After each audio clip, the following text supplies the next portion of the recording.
आज हम लोग क्या पढ़ेंगे? टेंस। क्या पढ़ेंगे? टेंस। तो चलिए फिर हम लोग का आज मिशन है टेंस। क्या है? टेंस। वैसे आज हम लोग देखेंगे कि टेंस को हिंदी में क्या बोलते हैं। ठीक है, टेंस को हिंदी में क्या बोलते हैं? टेंस को हिंदी में क्या बोलते हैं? रेड वाला मार्कर लाओ। टेंस को स्टार्ट हो गया। चलो, टेंस को हिंदी में क्या बोलते हैं? क्या बोलते हैं? काल समय अवधि। इतना आप लोग को पता है ना।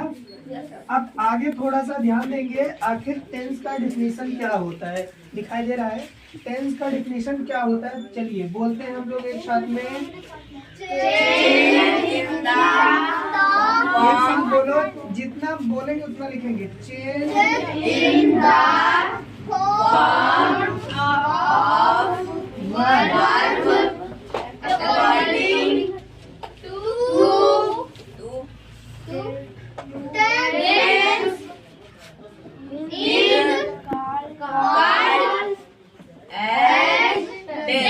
बहुत अच्छा, आप लोग को मतलब डिफिनीशन लर्न है। ठीक है, अब एक साथ पढ़ेंगे हम लोग। Change in the form of verb according to tense is called as tense. इतना हो गया। अब आगे हम लोग पढ़ते हैं टेंस। टेंस को कितने प्रकार में रखा गया है? 3। टेंस को 3 प्रकार में रखा, यानी टेंस के 3 प्रकार होते हैं।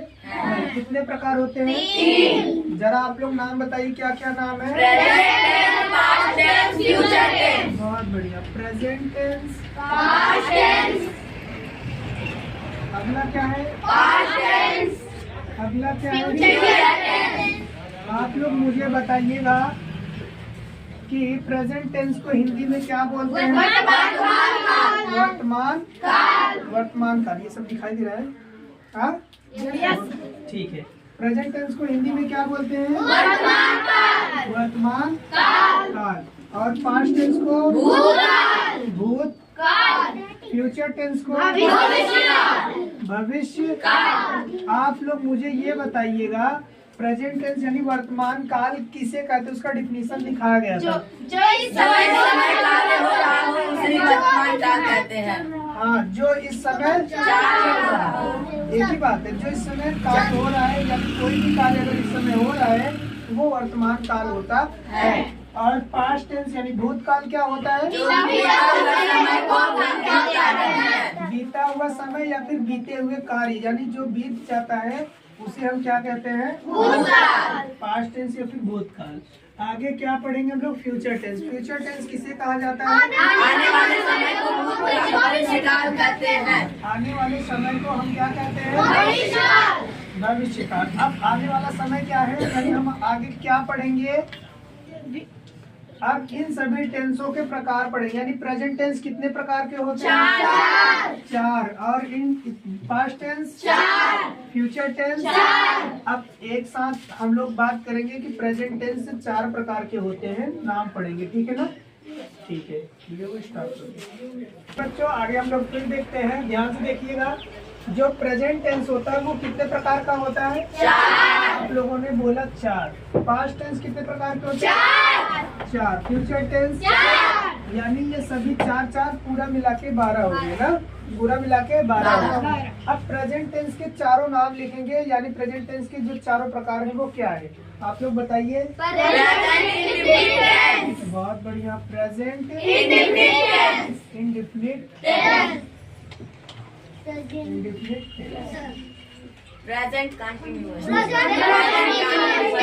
दूसरा क्या है? प्रेजेंट आज दिखाई दे रहा है? समझ में आ रहा है? बहुत बढ़िया। अब आगे बोलो भैया। Present perfect. हाँ, आगे बोलिए। Present perfect continuous tense. Perfect continuous tense.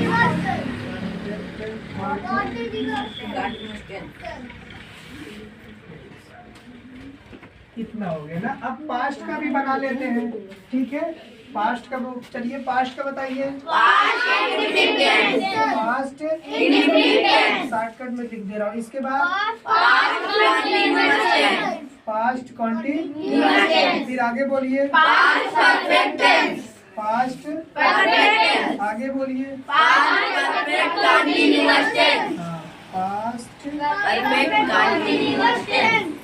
Good, very good. अब फ्यूचर टेंस का बनाओ। फ्यूचर, आगे बोलो आगे बोलो। बहुत बढ़िया। ये तो इसके पूरे प्रकार हो गए। अब हम लोग थोड़ा सा नाम भी बना लेते हैं, यानी हिंदी में क्या बोला जाता है, हिंदी में इसको क्या पढ़ते हैं। प्रेजेंट इंडेफिनिट टेंस को हिंदी में क्या बोलते हैं? हमने आपको बताया था हिंदी कैसे बनता है। पहले आप ये कैटेगरी जो है, इस कैटेगरी का नाम पहले लिख लीजिए। इंडेफिनिट को हिंदी में क्या बोलते हैं? अनिश्चित बोलते हैं। और कंटिन्यूअस को अपूर्ण बोलते हैं। और परफेक्ट को, बहुत बढ़िया, परफेक्ट कॉन्टिन्यूअस को क्या बोलते हैं? अपूर्ण। अब एक बात मैं आपको और बता देता हूँ, पूर्ण अपूर्ण को शॉर्टकट में, मतलब इसको जब जोड़ देंगे तो इसका एक नाम और बनता है पूरा पूर्ण ना।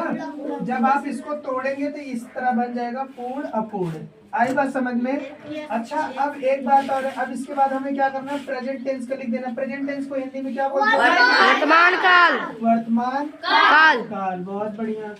अब इसके बाद क्या नाम आएगा? वर्तमान काल, यानी सब में बस वर्तमान काल लिख देंगे, है ना?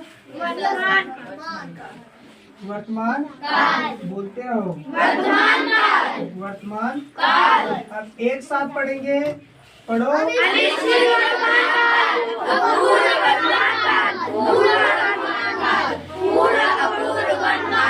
इसी प्रकार इसका पहले कैटेगरी का हिंदी लिख लो।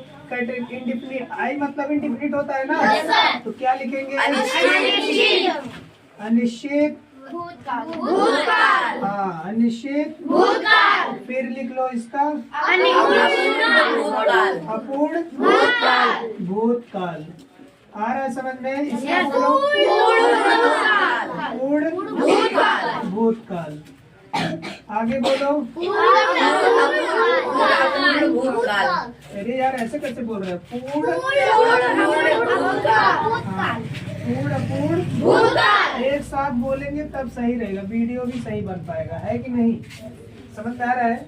अब इसका बताओ, फ्यूचर वाला, इसका कैसे बनेगा? सबसे पहले हम फ्यूचर वाला लिखेंगे कि इंडेफिनिट वाला लिखेंगे? इंडेफिनिट वाला लिखेंगे। आ रहा है समझ में? तो फ्यूचर, यह मतलब हो गया फ्यूचर। फ्यूचर में क्या मतलब, सॉरी, पहले इंडेफिनिट लिखेंगे ना। अनिश्चित भविष्यकाल, ठीक है। उसके बाद अपूर्ण भविष्य काल। उसके बाद पूर्ण भविष्य काल, ठीक है। उसके बाद पूर्ण